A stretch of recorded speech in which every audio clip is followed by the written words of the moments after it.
You said that you looked for a hitman and I found you one. found out that huh? I found one. You found one? Hmm. And then you found out I think you found out his family He or got him. killed. How'd you find that out? 'Cause the hitman was someone close to my family. Oh. So he was known to be a person that, like somebody that's in the streets. And he was like, if you want me to do something, I'll do it. And I'm like, I do. Like, and that was speaking from an angry place. That was really an angry place. And when it came down to that, like he wanted to meet me and everything for the transaction and everything, I just couldn't bring myself to do it because I didn't want anybody to feel the pain that I feel. I would rather let God deal with, whatever punishment is going to happen to the person that did this to my family and my son, rather than that blood being on my hands. Welcome to the EYTE After School podcast. Today we are going to be interviewing astound author and writer Christina Diabate. She's overcome many challenges and hardships through her writing of the book Pain and Purpose: The Javar Story.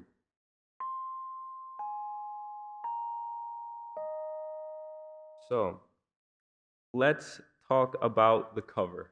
How was the process of creating the cover?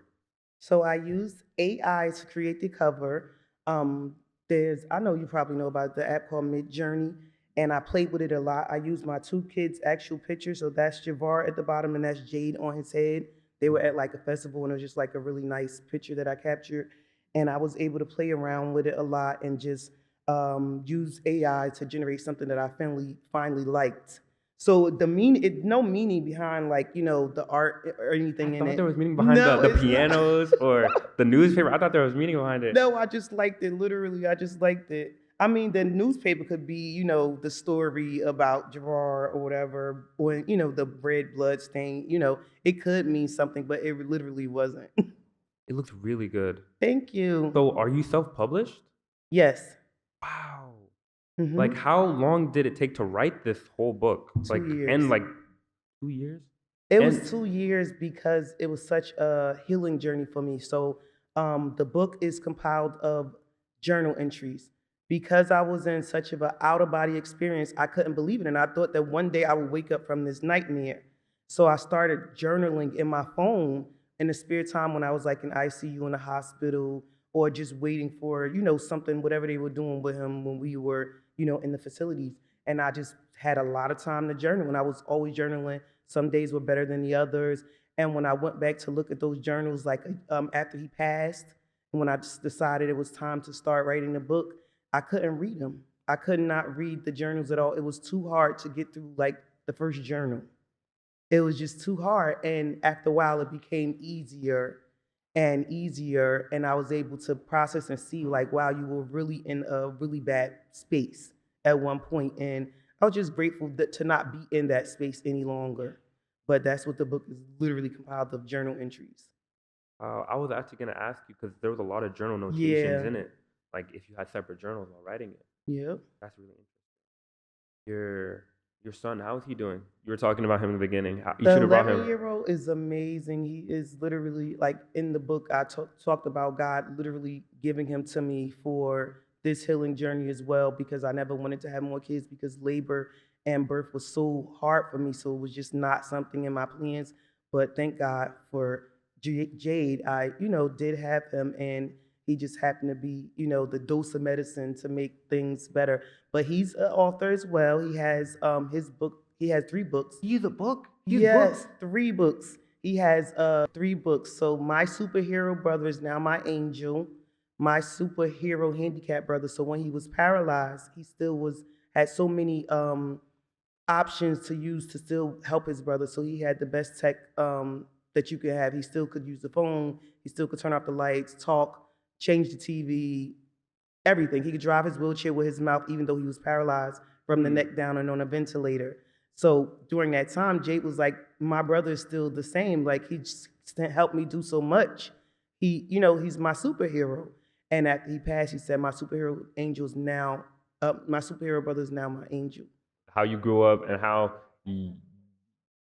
your parents treated you and Yeah. So my parents were and still are to this day both addicted to drugs. So my childhood growing up was me basically raising myself. And then having younger siblings, I raised them as well. You had So, younger siblings? hmm? Oh, you did have younger siblings. Yes, I got emancipated at 16, and I got full custody of both sisters at 17 years old. So before I even made it to the courthouse, they had already signed the papers for me to have custody of my sisters and left. That was crazy. I was like, y'all not gonna fight for y'all kids? I don't want them.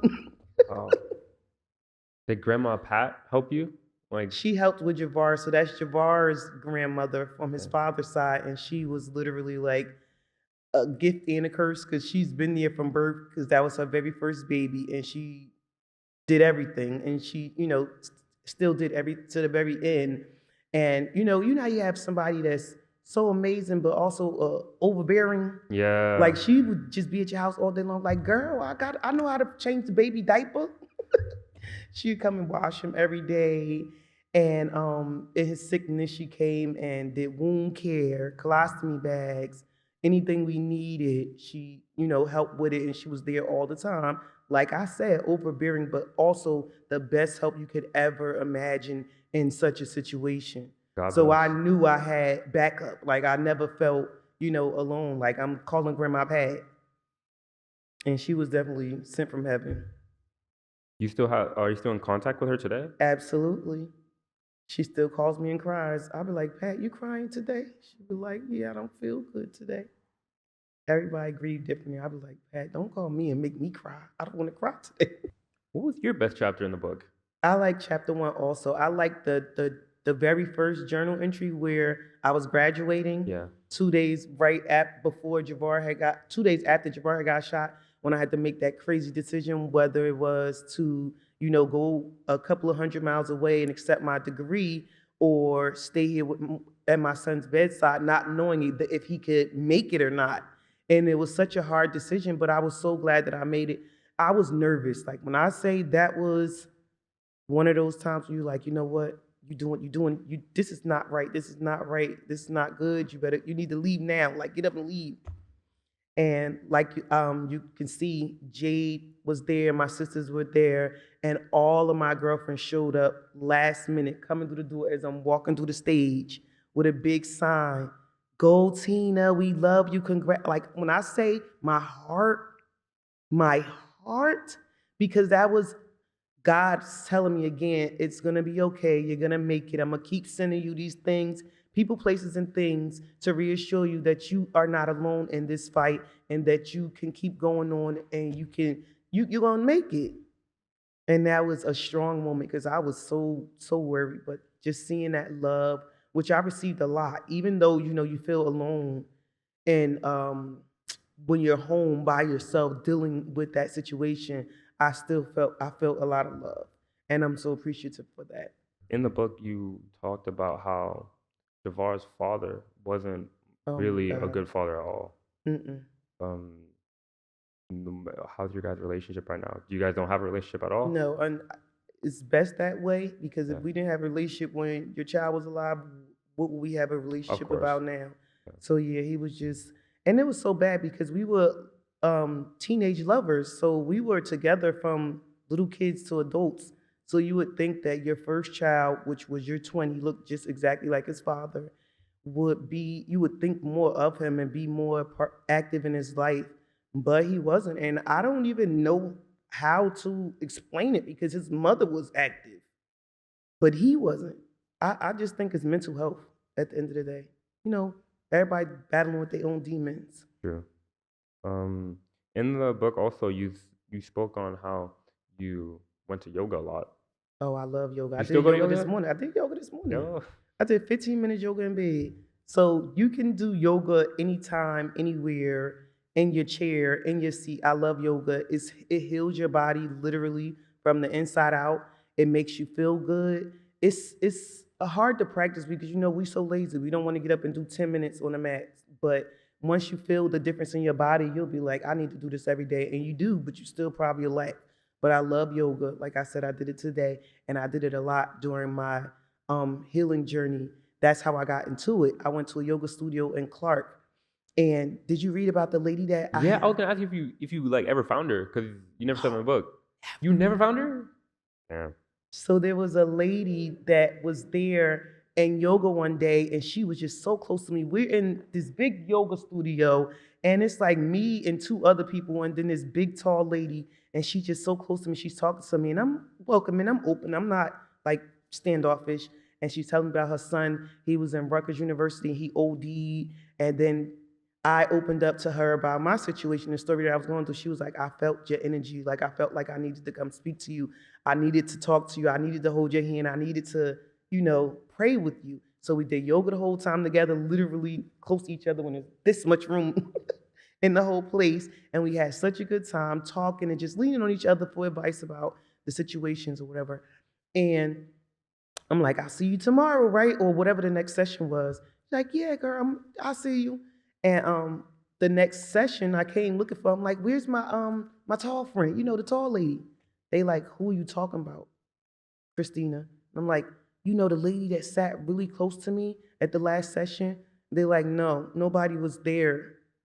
I'm None of like, them knew no, let me her? see the sign-in sheet. Like, no, y'all bugging. They like, no, it was you and the two older people that's always there. And they like, we know you because you the only black girl. And yeah, and that was another time God sent someone to give me more motivation, more push, more strength. And that person was not even there. That was crazy. I always think about that, like, God, you're so good. So the language you used in the I'm so sorry, wait, guys. the language you used in the journals, I could feel your emotions through them. Right. The So, rage. mm, The reason why I left it as raw in those moments is because that's really how I felt. I couldn't, like, I didn't think I should change it because that's how I felt. Like, I was enraged. Like, I was cursing a lot because I could not understand why I was going through the things that I was going through. I mean, I don't have parents that are civil minded, so they didn't teach me nothing different. So my first language when I'm angry is to curse. So that's real raw, uncut, and edgy. The words that I really were feeling. And I'm sorry, guys, I'll be cursing. it's good. How's life right now?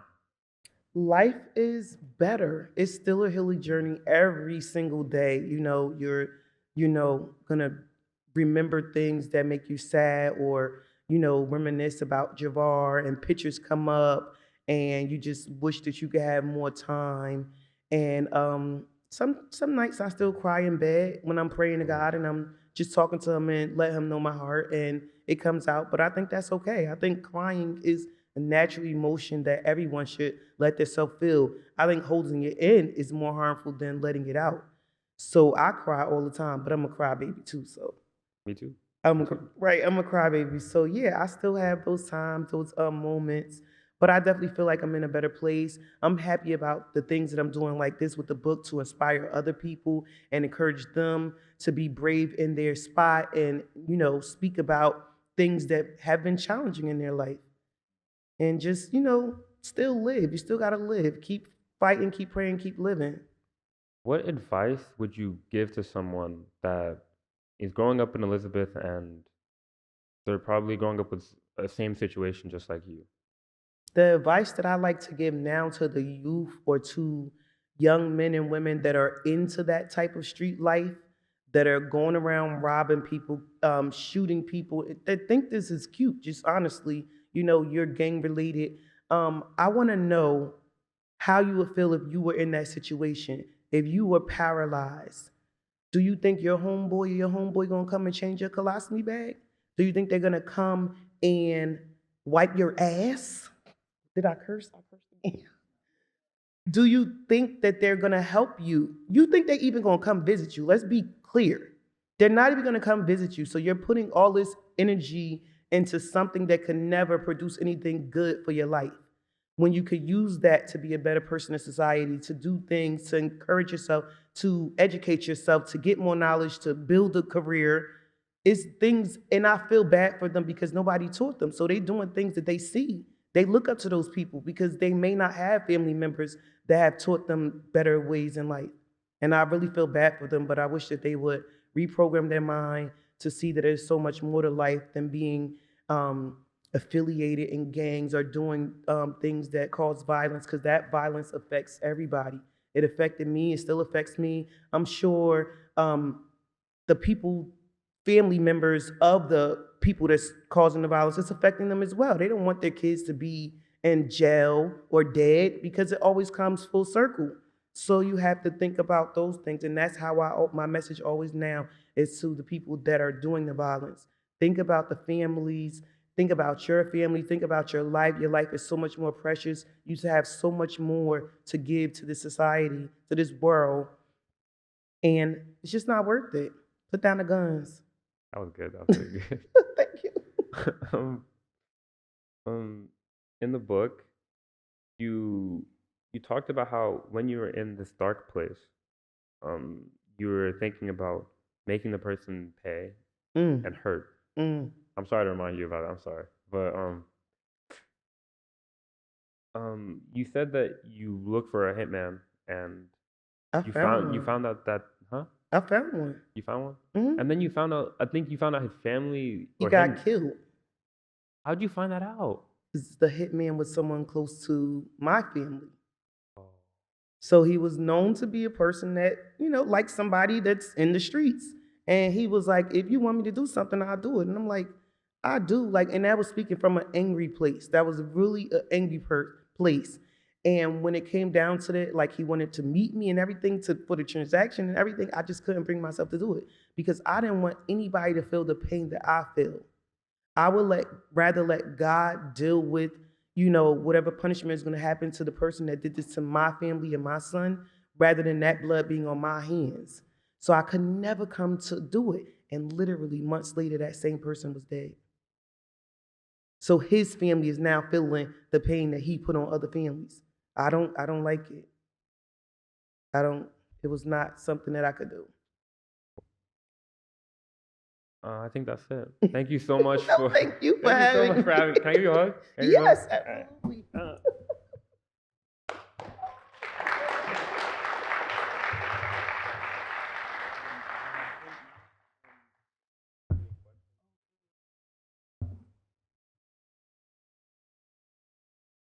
If anyone wants to ask any questions, you can say anything right now. My name is Deb. Hi, Deborah. Hi. Okay, I have a little bit of context to mine. So in EYTE, we talk about generational trauma and the stigma that comes with it. And in both your book and your interview, I can already see that there's so much hurt. And even though you went through all of that, you've powered through it, and you're such a lovely and valiant human being. So I was wondering, how are you combating this generational trauma for both yourself and your children and future generations? And what do you think others can do? So what I'm doing for myself and my kids, and even what I did with Javar, is changing the narrative. We're not going to be the same stigma. We're not going to be the family on welfare. We're going to be educated. We're going to do everything to heal our mind, our body, and our spirit. We're going to just be better people altogether. We're not going to follow the steps of the people in back of us. We're going to make our own steps. I like to do anything that helps my body feel good, my mind feel good. So Jay does yoga with me. I'm a yoga person. He meditates with me. We try to clear our mind. We try to think before making rational decisions. We talk things through a lot. We don't yell no more. I mean, I still yell, but I'm going to go back and explain why I yelled to you. What's the purpose for? It's a lot of difference than when my parents were doing it and they just yelled and beat your ass and said, I cursed again, y'all.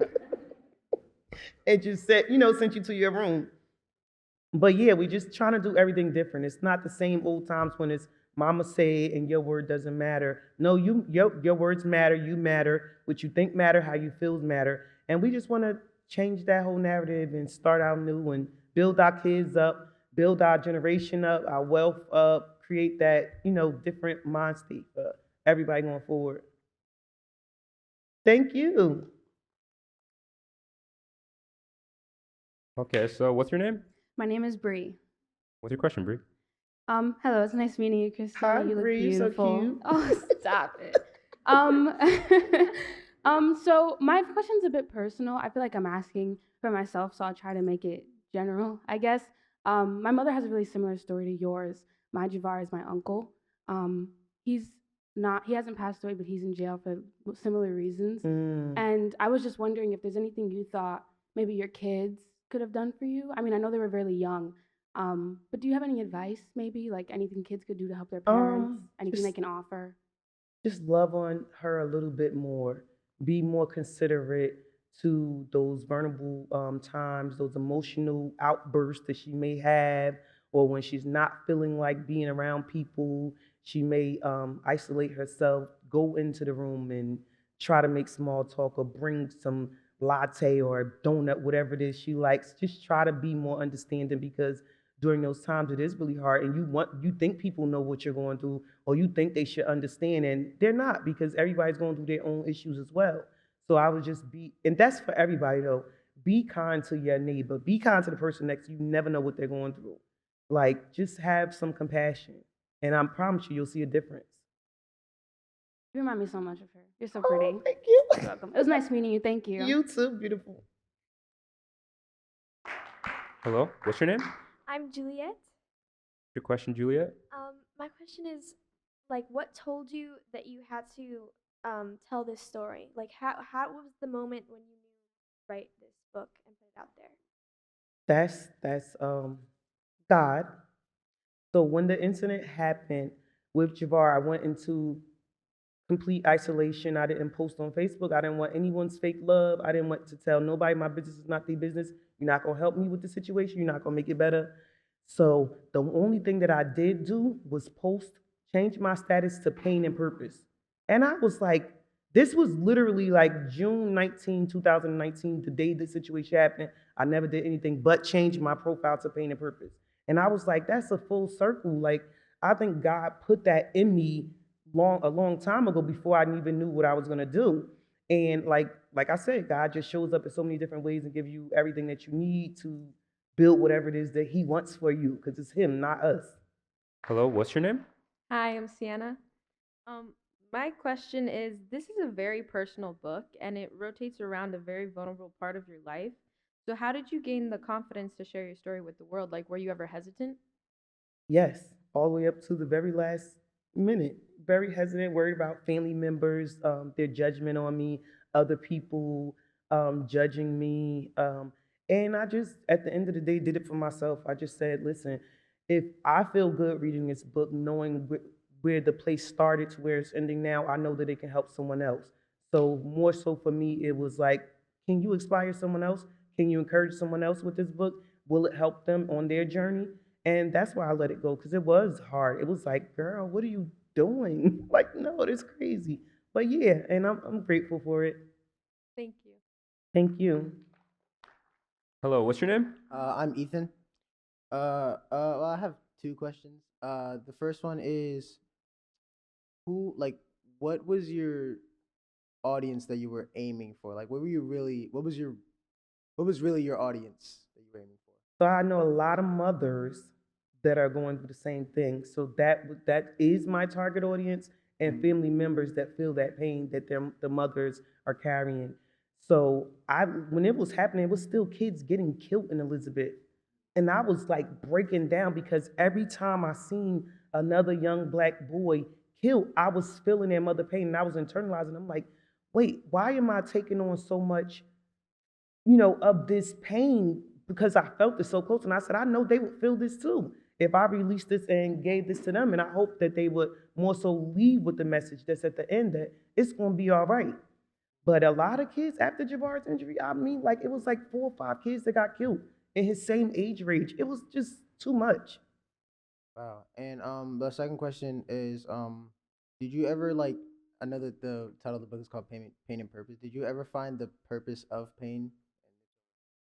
Yes, so the purpose in my pain now is just trying to be a better person for myself, for my younger son, trying to help other people cope with their grief, trying to encourage them to come up out of that grief because it will turn into their grave, trying to inspire them to speak their word, encourage other people as well with their message because we all have a message inside of us that we can literally use to encourage someone else. It's basically your testimony. You went through that test so that you can speak your testimony to encourage someone else. So the purpose of that is for me to encourage someone else to do the same. Thank you. Thank you. Hello, what's your name? Name's Cameron. Nice to meet you. You too. In the book, I see that you are having a moment with God and expressing yourself throughout Javar's mom's point of view of how she strongly felt about the outcome of her son's injuries and how long it took. How was you able to make two strong and heartfelt points in the book from the conversation with God and the feeling of Javar's mom?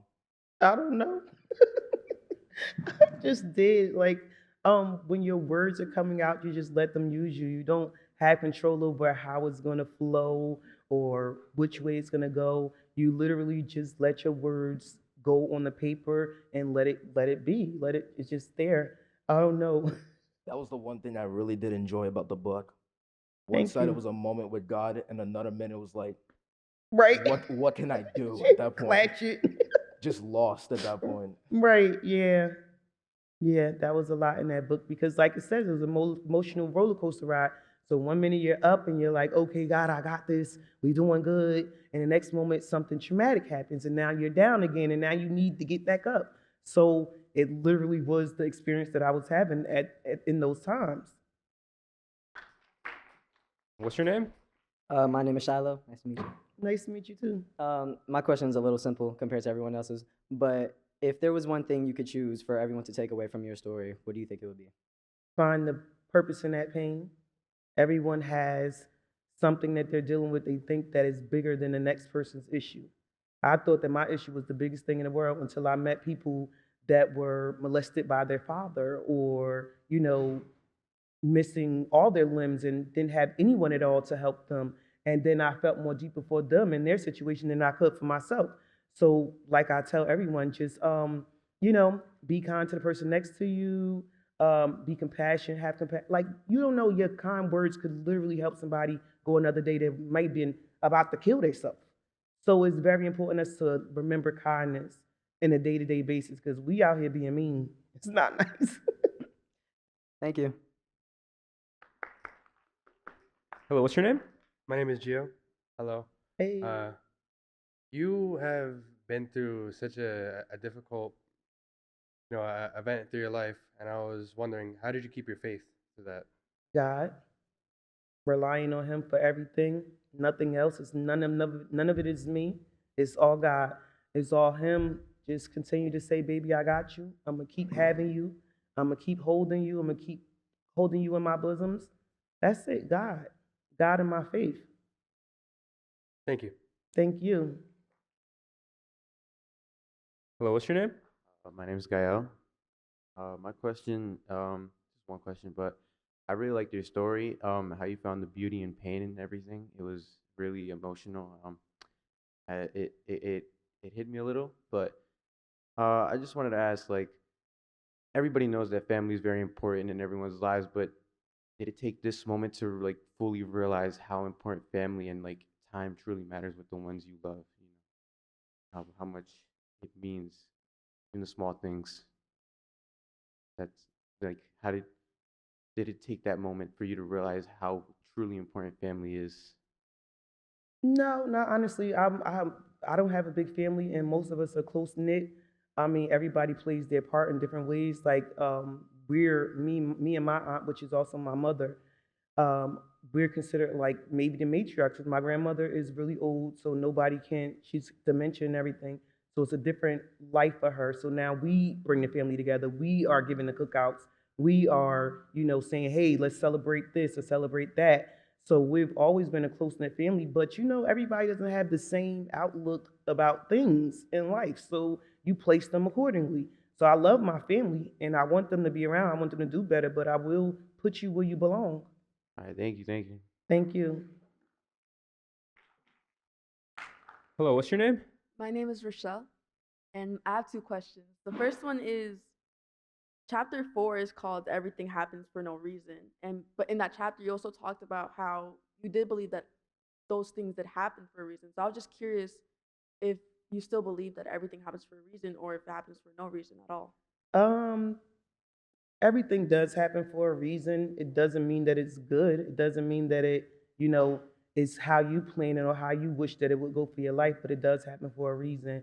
You know, I don't wish this type of pain on anyone. I don't want anyone to lose their child, but I think it was something that God, you know, had for me. He gave me 2 extra years to spend with my child, which I cherished. And when I tell you, it was like God said, now you can let your child go. So he gave me the extra time because it would have been even more traumatic if he just died right away and I didn't get to talk to him and sit down with him and say, baby, I love you, but I know you're tired and you don't want to be in this body any longer. You don't want to be like this any longer. I'm okay with letting you go. So I'm okay with how things went after being able to understand it from a different point standpoint. But yeah, I do feel like everything happens for a reason. And I also wanted to ask if there was anything in the book that you wish you added or that you wished you Oh left my out. God, I literally got like 10 chapters more of things in the book that, so I'm doing another version because there was so much stuff left out. So a lot of my family and friends know, and they like, well, why you why you put this out? Why you didn't, you know, add this in? And I was like, I don't think they were ready for all that. So yeah, it's literally a lot of stuff missing. So much, even when I read it, like, you ain't finished. Tell the rest. Tell the rest. Tell what else happened. But I think that was like that for a purpose also. So yeah, we'll see if the second version comes out, which will be definitely more in depth because it'll speak about all of those hospital stays and like how we were in ICU and he was flatlining and I'm just sitting there like, what the hell am I gonna do now? Like, what do I do now in this moment? What I'm supposed to be doing myself? I didn't know what to do with myself. Or when I went home at night and I'm just laying in bed, like I'm supposed to be at the hospital. Like it's a lot of small things missing that I wanted to go back and especially talk about that father because we almost beat him up one day. I would love to read that. Okay. Well, thank you so much. What's your name? Penelope. Hey, I Penelope. Hello. I want to say something, and I'm also gonna ask a question. So basically, just two things. One, I really did like your story. I know it was probably really hard to get this through. Like I know I'm already guessing that at least sometimes you were like, really, should I like publish this? Because you know, Yeah. like I know you grieved a lot. And another thing I want to ask is like, if there's like really a moral or point set about this story. Yeah, the moral was the same thing I've been saying is to find your purpose in that pain. Like I said, we're all going through something. Even you guys, I know y'all teenagers be so stressed out, and I'll be looking like, please, y'all ain't even see nothing yet. So in your guys, in your head, it's big, right? The stress that you feel, the pressure that you feel, and we just like, you're gonna be all right. So find the purpose in that pain. A lot of people have family members that died in their family and it hurt so bad to them. A lot of times you can let that grief turn into your grave. So we get stuck in that sadness. We get stuck in that place of grief and we don't know how to get out. We want you, I want everyone to learn how to get out of that grief. Don't let it turn into your grave and find the pain, the purpose in that pain, basically. That's the message. Find the purpose in that pain. There is purpose in everyone's pain. Very, very nice. I like that. Thank you. Thank you so much. Thank you.